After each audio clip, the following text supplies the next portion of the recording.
Welcome, ladies and gentlemen, to another episode of the Chinese Sayings Podcast. This is Laszlo Montgomery here with the fourth offering I have for you in this Season 8. This one's going to take some time, but it's another great 3rd century BC story that was handed down to us by Sima Qian, El Gran Historiador. This one comes from the chapter Xiang Yu, the Chronicles of the Life of Xiang Yu. This is one of those 8-character chengyus, 4 plus 4. We haven't had one of those since Sai Weng Shi Ma Yan Zhi Fei Fu in Season 6. Quite a stellar cast in this story, Lucky Liu Bang and Xiang Yu, and I'm not talking about the rapper from Taiwan either, the real Xiang Yu. And the third big name is Liu Bang's trusted advisor Zhang Liang. He was one of the Han Chusan Jie, the 3 heroes of the early Han dynasty, Han Xin and Xiao He being the other 2. Now, before we go any further, let's break this 8-syllable chengyu down into its constituent parts. Xiàng Zhuāng Wǔ Jiàn, Yi Zài Pèi Gōng. Wow, that's a mouthful. Okay, the first 2 characters, Xiàng Zhuāng, that's a person's name. He was both a close advisor and a relative of the Chu king, Xiang Yu. And a Wǔ Jiàn, well, that's a sword dance. You could also say Jian Wu. A jian is a sword, and Wu is to dance. You've seen these sword dances are something that are part of traditions all over the world, in Africa, Asia, and Europe. And in China, sword dances are one of the many manifestations of Chinese culture. You could see them often in Chinese opera. So, Xiàng Zhuāng Wǔ Jiàn, Xiàng Zhuāng sword dance. The next 4 characters, Yi Zài Pèi Gōng. Yi Zai means to intend to or intended to. And the final 2 characters, Pei Gong, well, that's another person's name. Before Liu Bang became the founding emperor of the Han dynasty, one of his titles was the Duke of Pei, Pei Gong. The Duke of Pei, it was a little inside joke of Liu Bang. He came from a place called Pei County, just to the north of Xuzhou in northwest Jiangsu province. No one gave him that title, he just gave it to himself. So when you line everything up, we get Xiang Zhuāng sword dance intention, the Duke of Pei. Sounds dangerous, but without knowing the following story, this one is kind of a head-scratcher. So this one takes time to tell, so let's get it right. Anyone familiar with late Qin dynasty Han history, and especially the Chu-Han Contention, you know this story inside out from 206 BC of the Banquet at Hongmen. If you recall from past episodes, in 206 BC, rebel forces led by Xiang Yu overthrew the Qin dynasty at the Battle of Jiulu. As the majority of the Qin army was engaging Xiang Yu's great army at Jiulu, the Qin capital of Xianyang was left poorly defended. A smaller rebel contingent led by Liu Bang, the Duke of Pei, seized this opportunity to enter and occupy Xianyang. That's modern-day Xi'an. At this juncture, a spy within Liu Bang's forces sent a message to Xiang Yu telling him, the Duke of Pei is scheming to take over China. With the region of Guangzhong, including the capital of Xianyang, in his control, he will install the last Qin Emperor Ziying as his prime minister. All the riches of the area will be his. Guangzhong, which translates to between the passes, is one of the historical regions of ancient China. It's located in the center of today's Shanxi province, including the city of Xianyang, which was later called Chang'an. This plain is surrounded by 4 mountain passes, Hangu in the east, Wu in the southeast, Xiao in the northwest, and Dasan in the west. I've been watching the great drama series Da Qin Di Guo, and these mountain passes are mentioned often and were always crucial to the defense of the Qin state and later empire. Xiang Yu was furious that Liu Bang had pulled a fast one like this. He ordered his forces to prepare to set out the very next day to crush Liu Bang's army. At the time, Xiang Yu commanded 400,000 troops from his base at Hongmen, also known as Swan Goose Gate. Liu Bang had perhaps a quarter the troops of Xiang Yu. Xiang Yu's advisor, Fan Zeng, said to Xiang Yu, when the Duke of Pei was at home in Shandong, he was a greedy and lustful man, thinking only of riches and concubines. Now that he has occupied Guanzhong, he has given up all thought of wealth and women. From this, you can see that he is serious in his ambition. I have also sent men to observe the skies over his base, and they speak of clouds shaped like dragons and tigers, such as appear when a new emperor is about to be crowned. My lord, you must strike now before the Duke of Pei becomes more powerful. Now Xiang Yu's uncle, Xiang Bo, he was good friends with an advisor in Liu Bang's army named Zhang Liang. When Xiang Bo learned of Xiang Yu's plan to destroy Liu Bang's forces, he grew worried for Zhang Liang's safety. In a desperate attempt to reconcile the two sides of Chu and Han, Xiang Bo leapt on his horse and rushed overnight to Liu Bang's camp. And once there, he gave them the lowdown on what was about to happen, and he begged Zhang Liang to escape with him. In response to these pleas, Zhang Liang said, "It would be disloyal of me to abandon Liu Bang now." And he at once entered Liu Bang's tent and informed him of Xiang Yu's impending attack. Alarmed, Liu Bang exclaimed, "What should we do?" Zhang Liang replied, "My lord, who advised you to take over Xianyang without Xiang Yu in this manner?" Liu Bang said regretfully, "A petty advisor told me, take over Xianyang, and from there you'll be able to take over all the Qin lands. So I took his word for it." Zhang Liang said, "Well, do you think you'll be able to hold off Xiang Yu with your current forces?" Liu Bang answered, "My army is no match for his." Zhang Liang replied, "My lord, I ask you to give me leave to tell my friend Xiang Bo that you had no motive of challenging Xiang Yu by entering Xianyang." Liu Bang said, "I didn't know you were on friendly terms with Xiang Bo. Bring him in this minute, and I will receive him as I would my own elder brother."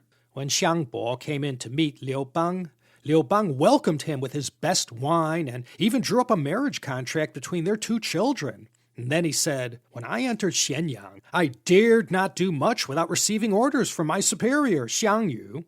All I did was to take a census of the capital's population and secure the granaries. Then I told my troops to settle down and await Xiang Yu's arrival. Meanwhile, my army has been guarding the region from thieves and bandits, and we have been looking for Xiang Yu day and night. I've had no thought of rebelling against him, and I hope you'll tell him so at once." Xiang Bo promised he would, and he told Liu Bang, "You must come as early as you possibly can tomorrow and inform Xiang Yu yourself." Liu Bang gave his word, and Xiang Bo leapt back onto his horse and rode overnight back to Xiang Yu's camp, 50 kilometers away to the east, where he told Xiang Yu what Liu Bang had said, and he added, "Out of all the rebels, the Duke of Pei has made the first foray into the region of Guanzhong. If it weren't for his efforts, your own forces could hardly have entered this crucial area. What thanks would it be for his bravery if you crushed his army? Instead, you should receive him kindly." Xiang Yu, who was quick to temper but quick to forgive, immediately agreed to Xiang Bo's word. Thus, when Liu Bang rode into Xiang Yu's camp at Hongmen, he found a friendly welcome awaiting him. Liu Bang explained to Xiang Yu, "My lord, your humble servant joined forces with you to rebel against the Qin.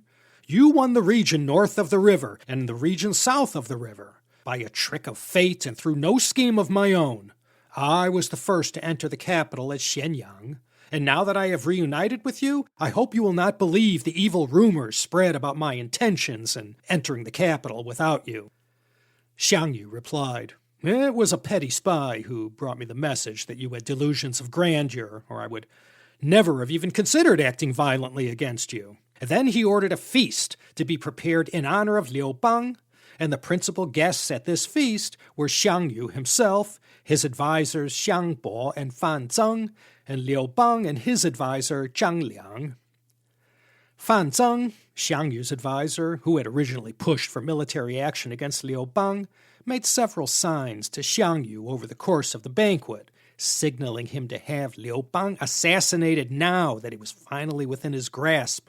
But Xiang Yu kept pretending to see nothing. Desperate, Fan Zeng left the room and went to speak to Xiang Zhuāng.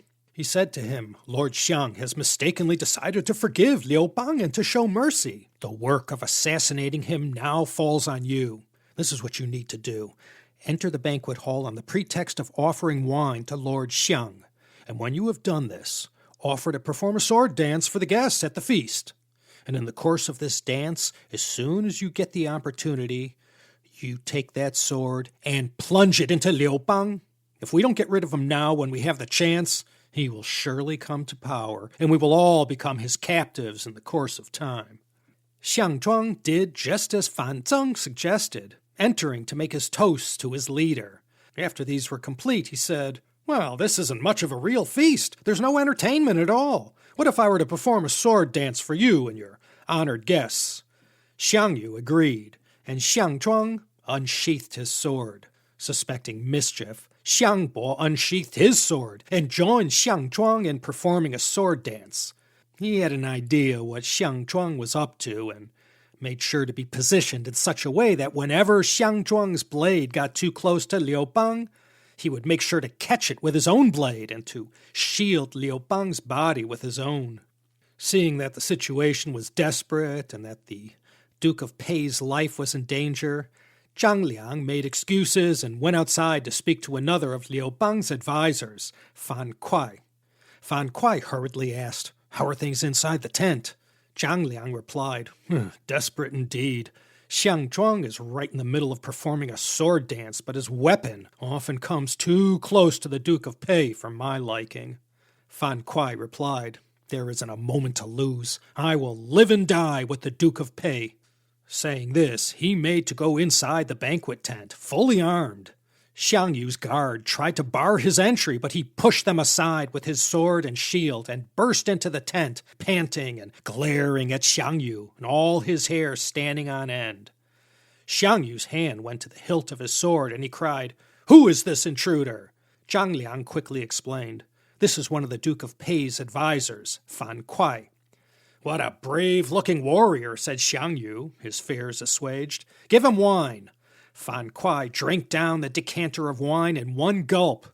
Impressed, Xiang Yu ordered, "Give him some meat." A whole leg of pork, not yet cooked fully through, was laid in front of Fan Kuai. Using his shield as a plate, Fan Kuai, without any fear of contracting trichinosis, made quick work of the meat with the aid of his sword. "Wow, brave warrior indeed," exclaimed Xiang Yu. "Can you handle another drink?" "A drink?" replied Fan Kuai. "I'm not afraid of death, to say nothing of another drink. I came to speak to you of the Qin Emperor, who had the heart of a wolf or a tiger, cruel enough to massacre people at his slightest whim. There were not enough people in all the land to satisfy his murderous will. Thus, all under heaven rebelled against him. When we set off on our mission against the Qin, we were told, 'He who first enters Xianyang will surely become the new lord of all under heaven.' Thus, when the Duke of Pei captured Xianyang, in deference to your authority, he refused to lay a finger on it except to shut off the palaces and granaries, and to guard Xianyang's passes against bandits and thieves. Now his armies have retreated to Bashang to await your arrival in Xianyang. All this he has done, and you have not rewarded him with lands or titles, but have instead chosen to believe the word of petty thieves and spies. Indeed, you were on the point of sicking your armies on him. This is exactly the sort of behavior that brought about the Qin Emperor's downfall.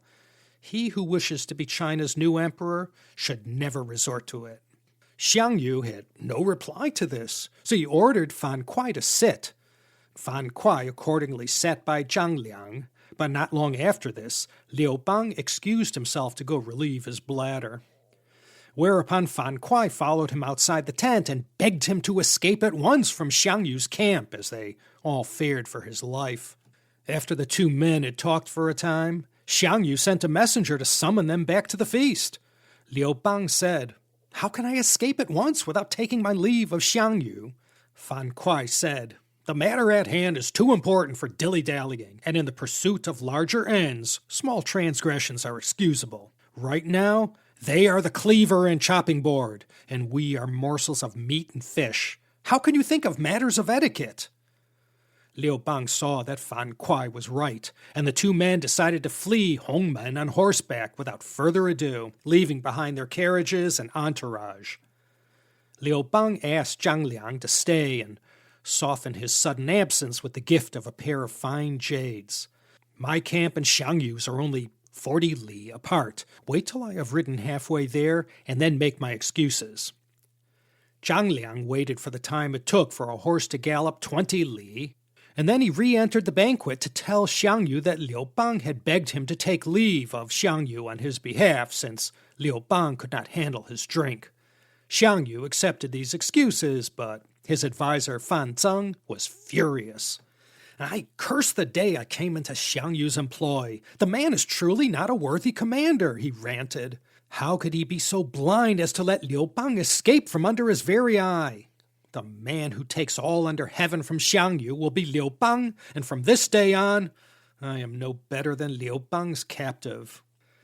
Well, you know the rest. In this act carried out at Hongmen, Swan Goose Gate, the Civil War, remembered as the Chu-Han Xiangzheng, the Chu-Han Contention, pitted the forces of Xiang Yu against Liu Bang, and these two fought it out over a period of years, lasting from 206 to 202 BC.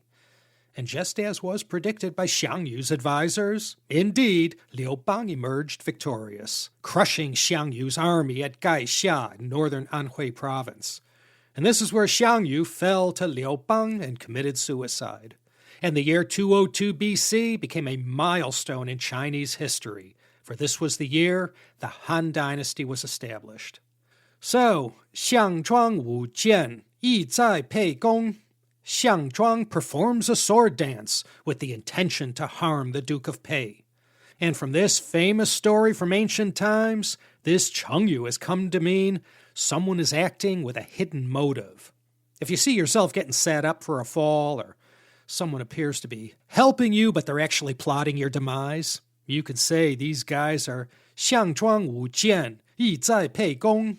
These 8 syllables can be used metaphorically to describe any deceptive or hidden agenda behind someone's actions or words. It implies that, while someone may appear friendly and benign, their true intentions are to do you harm. When you see your friend walking into a possible trap, you can remind them, hey, Xiàng Zhuāng Wǔ Jiàn, Yi Zài Pèi Gōng. And if they're familiar with the story behind this great chengyu, they'll know to stay vigilant and not be fooled by appearances. So there you have it. Xiàng Zhuāng Wǔ Jiàn, Yi Zài Pèi Gōng. Xiang Zhuang doing that sword dance, aiming to do irreparable harm to the Duke of Pei.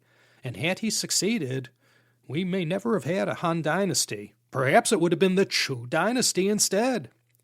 There was a movie made about this Hongmen Yen, this banquet at Hongmen in 2011. The English title was White Vengeance. I'll put a link at the show notes if you want to check it out. I found it on YouTube. Okay, Emma at the Chengyu Yanjiu Zhongxin gets another gold star. Thanks as always, Xiao Lu, for making this one easy. Until the next time, this here's Laszlo Montgomery thanking you for listening and welcome you to come back again next time for another illuminating episode of the Chinese Sayings Podcast.